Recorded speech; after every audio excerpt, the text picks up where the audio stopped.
Good morning students. उम्मीद है आप लोगों की पढ़ाई ठीक से चल रही होगी। कुछ पॉइंट है एग्जाम की तैयारी से संबंधित आई हैव टू डिस्कस। देखिए बच्चों, एक तो आपको पता होना चाहिए एग्जाम के अंदर जो मार्क्स का डिवीजन है वो किस तरीके से है ना। तो ये हमारा जो इलेक्ट्रोस्टेट है, इलेक्ट्रोस्टेट का मतलब स्थिर वैद्युत, ये 8 नंबर की आती है। इलेक्ट्रिक करंट ये 7 नंबर का है। और इलेक्ट्रिक करंट एंड मैग्नेटिज्म ये हमारा 8 नंबर का है। Electromagnetic induction and electric current, alternating current,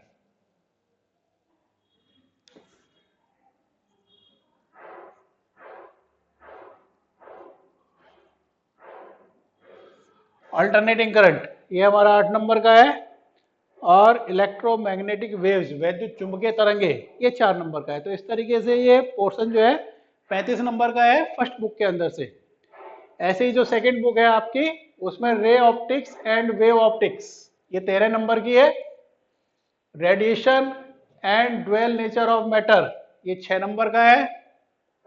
atomic structure and nucleus, atomic structure मैंने पढ़ाया है, न्यूक्लियस अभी आपका रहा हुआ है, तो इसको डिस्कस करेंगे इसके बाद। तो ये आपका 8 नंबर का है।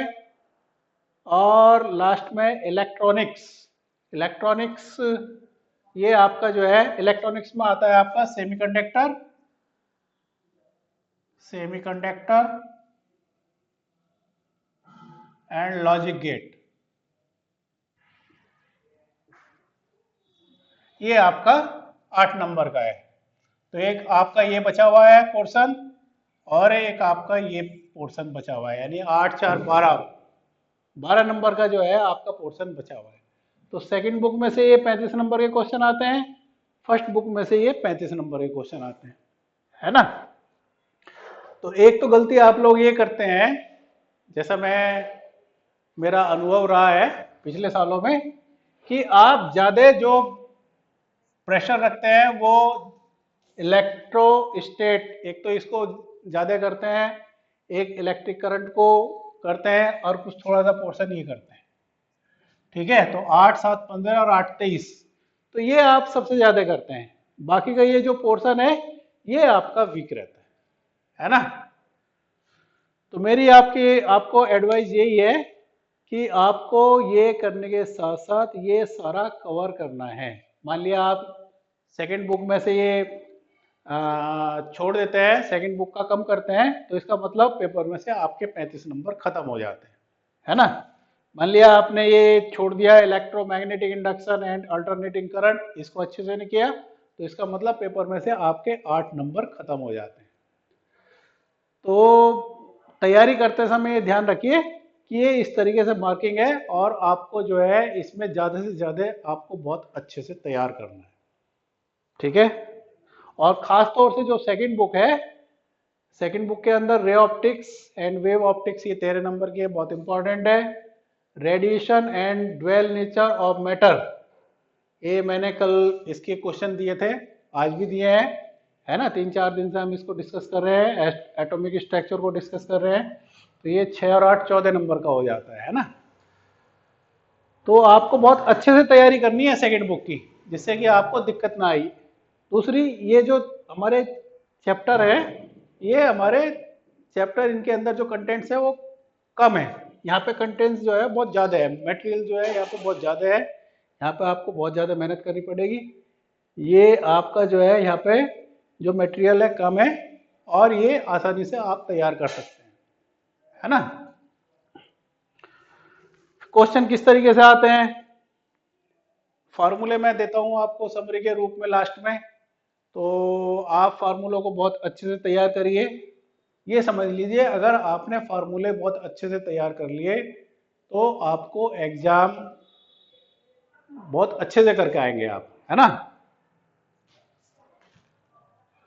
फार्मूले के बाद ये लॉज एंड डेफिनेशन, तो जितनी भी डेफिनेशन है या लॉज है वो सब फार्मूला बेस्ड होता है। आप फार्मूला भी लिखेंगे तो भी आप उनको जो है वो आपको जो है आप उसको अटेम्प्ट कर लेंगे डेफिनेशन को और लॉ को। फिर वेरी शॉर्ट क्वेश्चन है, शॉर्ट क्वेश्चन है ना, वो सब फार्मूले बेस्ड होते हैं।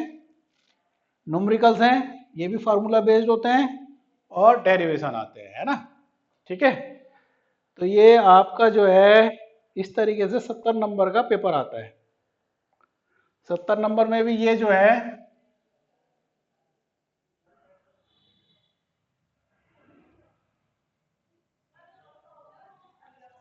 ये पोर्शन,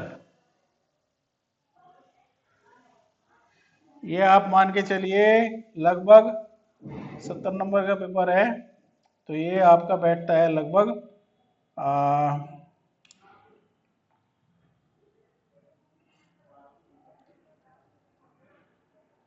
ये पोर्शन आपका बैठता है 55 नंबर का, है ना।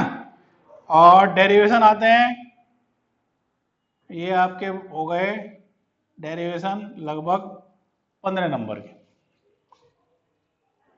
ठीक है, तो आप अच्छे से तैयारी करिए। कोई क्वेश्चन नहीं आता है, कोई न्यूमेरिकल नहीं आता है, उसको पूछिए। ठीक है, आपके कॉलेज भी खुलने वाले हैं 19 तारीख से, तो उसके अंदर आप ध्यान रखिए, थोड़ा सा मुंह के ऊपर जो है मास्क लगा के जरूर आना है आपको विद्यालय के अंदर। ठीक है ना, ये एपिडेमिक फैली हुई है महामारी कोरोना, तो इससे बचाव के लिए सबसे बढ़िया तरीका यही है कि आपके मुंह के ऊपर मास्क लगा हुआ होना चाहिए, है ना। तो मेरी एडवाइस सजेशन आप लोगों को यही है कि बिना मास्क के आप विद्यालय में बिल्कुल ना आए।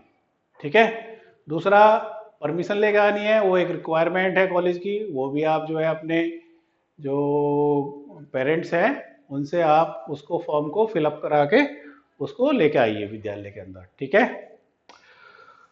तो इसका ध्यान रखिए आप तैयारी करते समय। इस तरीके से आप जोन सा भी इसके अंदर छोड़ेंगे पेपर में से 70 नंबर में से वो चीजें आपकी कम हो जाएंगी। मान लिया आपने ये रे ऑप्टिक्स छोड़ दी, रे ऑप्टिक्स और वेव ऑप्टिक्स छोड़ दी, या आपने कम करा इसको, तो इसका मतलब पेपर में से आपके 13 नंबर खत्म हो गए, है ना। तो अच्छे से तैयारी करिए।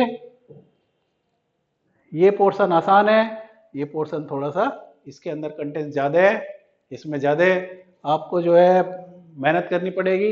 ये आप इसको बहुत आसानी से कर लेंगे, है ना। ठीक है, चलिए एक दो न्यूमेरिकल करते हैं। मेरे को यही समझाना था आप लोगों को, उम्मीद है आप लोग इसको समझ पाए होंगे।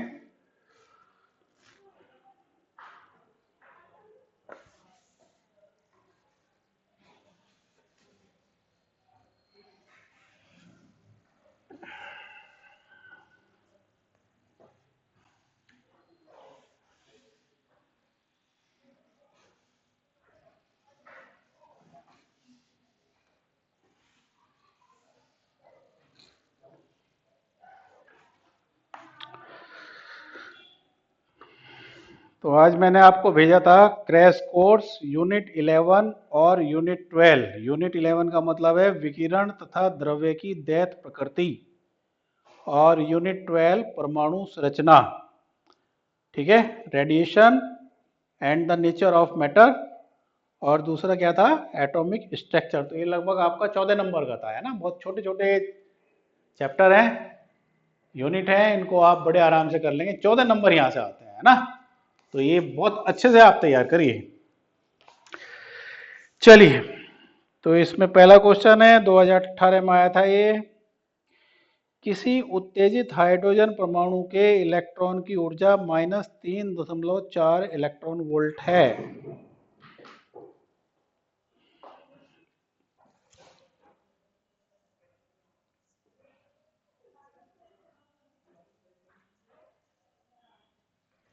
है ना।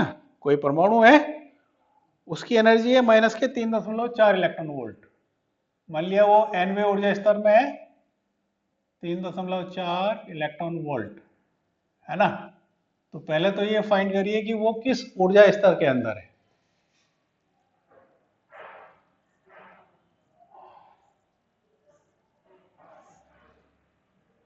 n बराबर 1, n बराबर 2, 3, 4, 5 एंड इन्फिनिटी, इन्फिनिटी तक होता है ये इस तरीके से, है ना।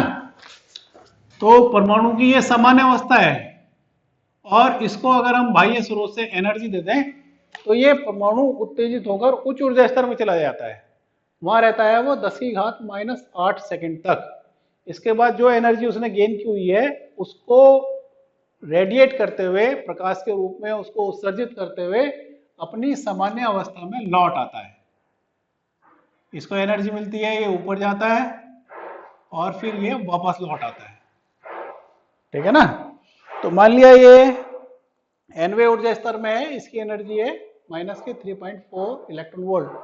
तो पहले तो n निकालिए, इसका कोणीय संवेग निकालना है हमें अणु का, सॉरी इलेक्ट्रॉन का, है ना। परमाणु के अंदर इलेक्ट्रॉन होते हैं, तो परमाणु के एक्साइटेड होने का मतलब है उसके अंदर जो इलेक्ट्रॉन्स होते हैं ऑर्बिट के अंदर वे एक्साइटेड होते हैं, है ना। तो अगर हम परमाणु की ऊर्जा बोल रहे हैं या इलेक्ट्रॉन की ऊर्जा बोलते हैं तो एक ही बात है।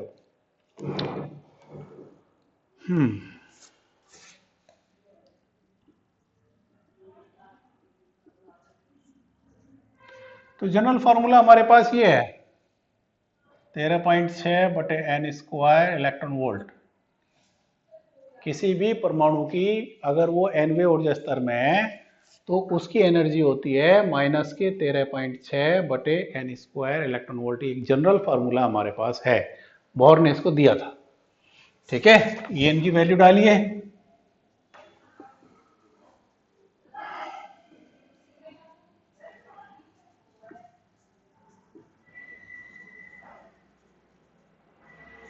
तो n बराबर 2, यानी वो यहां पे है, जो दूसरा ऊर्जा स्तर है उसके अंदर है परमाणु, यहां से यहां पे चला गया। अब इसका कोणीय संवेग बताइए, ठीक है। तो ये एनर्जी किसको मिली, परमाणु को, परमाणु से किसको मिली, इलेक्ट्रॉन को। तो इलेक्ट्रॉन एक्साइटेड होके उच्च ऊर्जा स्तर में चले जाते हैं, हाई ऑर्बिट में चले जाते हैं। तो बोर ने ये बताया था कि इलेक्ट्रॉन केवल उन्हीं कक्षाओं में घूमते हैं जिनका कोणीय संवेग h/2π का पूर्ण गुणज होता है ना। तो कोणीय संवेग निकालना है, तो J बराबर हो गया I ओमेगा बराबर n h/2π, जिनका कोणीय संवेग h/2π का पूर्ण गुणज होता है। n बराबर 2 हो गया, h की वैल्यू रखिए 6.6 इंटू 10 की घात -34 और 2 इंटू 3.14, तो 2 से 2 कैंसिल हो गया, तो 3.14 से इसको डिवाइड करेंगे तो ये आ जाएगा 2.1, 10 की घात -34 जूल सेकेंड। कई बार आया ये एग्जाम में, 2018 में आया, 2020 में भी आया ये, ठीक है ना। और हो सकता है एग्जाम में आपको ये मिल जाए, बहुत आसान न्यूमेरिकल है, कुछ नहीं है इसमें। उसका nवे ऊर्जा स्तर को निकालिए, किस ऑर्बिट के अंदर है वो, और फिर ये फार्मूला लगाते थे हम J बराबर I ओमेगा बराबर n h/2π, ठीक है। तो ऐसे होता है,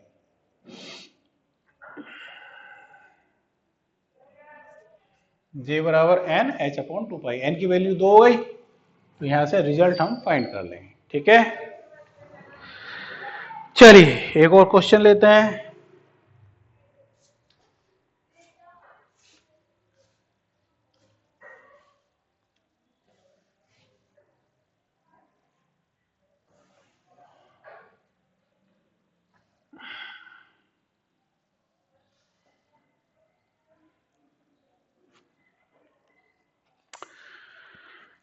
क्वेश्चन नंबर 2, हाइड्रोजन स्पेक्ट्रम में बामर श्रेणी की द्वितीय रेखा की तरंगदैर्घ्य रिडबर्ग नियतांक R के पदों में लिखिए।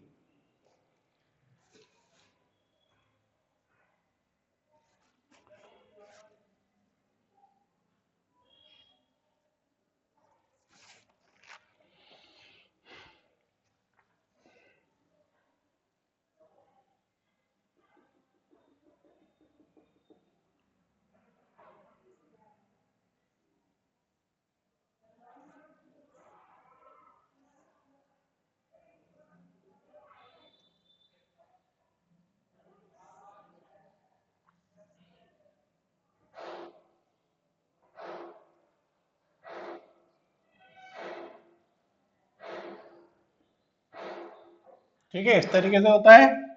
ये परमाणु की सामान्य अवस्था है, इसको एनर्जी देंगे तो ये उच्च ऊर्जा स्तर में चला जाता है। ठीक है, अब अगर वो उच्च ऊर्जा स्तर से यहां से यहां पे आ रहा है एक में, तो लाइमन श्रेणी मिलती है, और यहां से यहां पे आ रहा है तो बामर श्रेणी मिलती है। ठीक है, तो ऐसे होता है। ओके,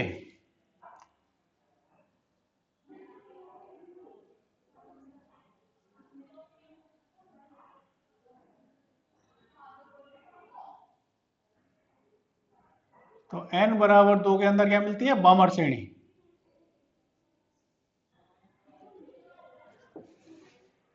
तो इसको बोलते हैं हम, अगर वो 3 से 2 में आ रहा है तो ये हो गई हमारी बामर श्रेणी की प्रथम रेखा। यहां से यहां पर आ रहा है तो बामर श्रेणी की द्वितीय रेखा। यहां से n बराबर 5 से n बराबर 2 में आ रहा है तो बामर श्रेणी की तृतीय रेखा। यहां से यहां पे आ रहा है तो बामर श्रेणी की चौथी रेखा। इस तरीके से होता है ना। इसको हम बोलते हैं एच अल्फा, इसको बोलते हैं एच बीटा, इसको बोलते हैं एच गामा, इसको बोलते हैं एच डेल्टा।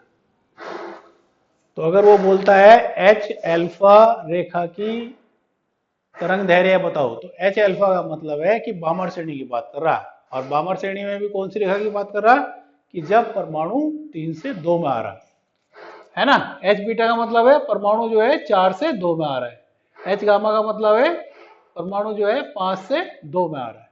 तो ये ध्यान रखना, ठीक है। ऐसे ही अगर वो यहां से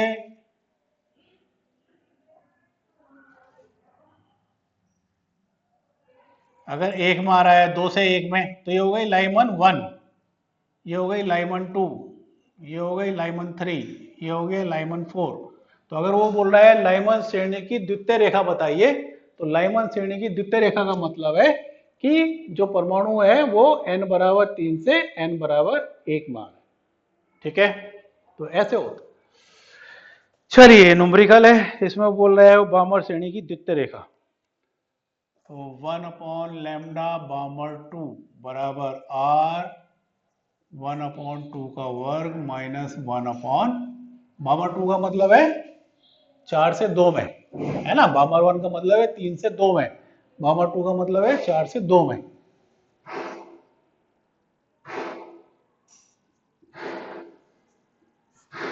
वो 4 माइनस 16 है, तो इसको एलसीएम ले लो 16।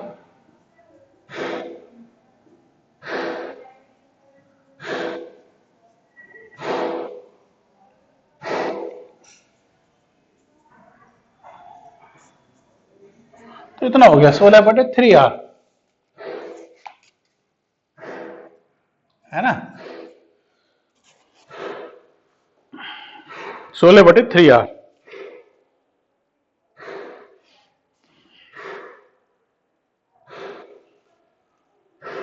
Got it. अगर आपको ये पता लग जाए कि परमाणु कहां से कहां पे माइग्रेट कर रहा है, यानी उसका संक्रमण जो है वो किस ऊर्जा स्तर से किस ऊर्जा स्तर में हो रहा है ना, तो उसका सीधा फार्मूला हम लिख देते हैं।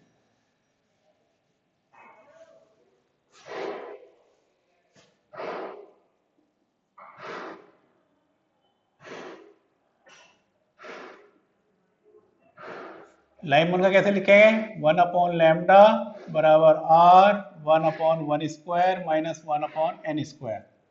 ठीक है, जनरल फार्मूला तो ये हो गया। लेकिन अगर परमाणु जो है 2 से 1 में आ रहा है, 2 से 1 में आ रहा है, तो इसको लिखेंगे हम लैम्डा लाइमन 1 बराबर r 1 upon 1 square minus 1 upon 2 square. मान लिया 3 से 1 में आ रहा है, तो इसको लिखेंगे हम लैम्डा लाइमन 2 बराबर r 1 upon 1 square minus 1 upon 3 square. ठीक है ना। ऐसे ही बामर के लिए होता है,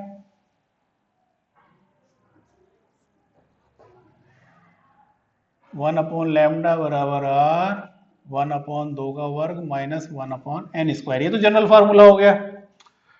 अगर 3 से 2 में जा रहा है तो इसको लिखेंगे हम लैम्डा बामर 1 है ना, आर 1/2 का वर्ग माइनस 1/3 का वर्ग, 3 से 2 में आ रहा है और 4 से 2 में आ रहा है, बामर 2 बराबर आर 1/2 का वर्ग माइनस 1/4 का वर्ग। समझ में आई बात? इसको बोलते हैं एच अल्फा, इसको बोलते हैं एच बीटा, ऐसे ही एच गामा, एच डेल्टा। ठीक है, तो अगर वो न्यूमेरिकल में बोलता है एच अल्फा एच बीटा, तो ये अंडरस्टूड है कि एच अल्फा का मतलब है परमाणु 3 से 2 में आ रहा है, एच बीटा का मतलब है परमाणु 4 से 2 में आ रहा है। ठीक है, तो ये ध्यान रखना, तो ये भी इंपॉर्टेंट न्यूमेरिकल है। उम्मीद है आप लोगों की समझ में आया होगा। ओके,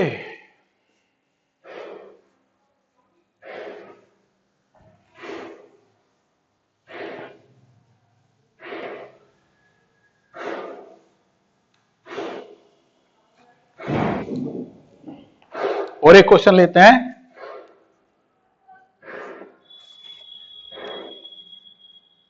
ये भी 2020 में आया है।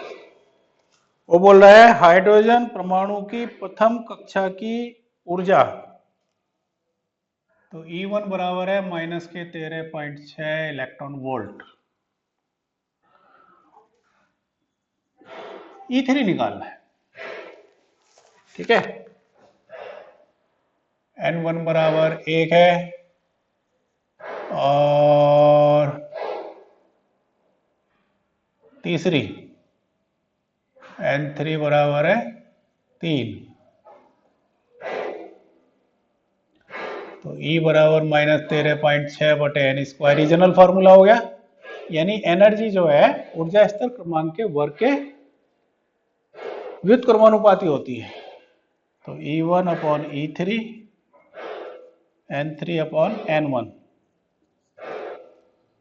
13.6, E3 फाइंड करना है, N3 है 3, N1 है 1, 9/1, तो E3 बराबर हो गया -1.5 इलेक्ट्रॉन वोल्ट।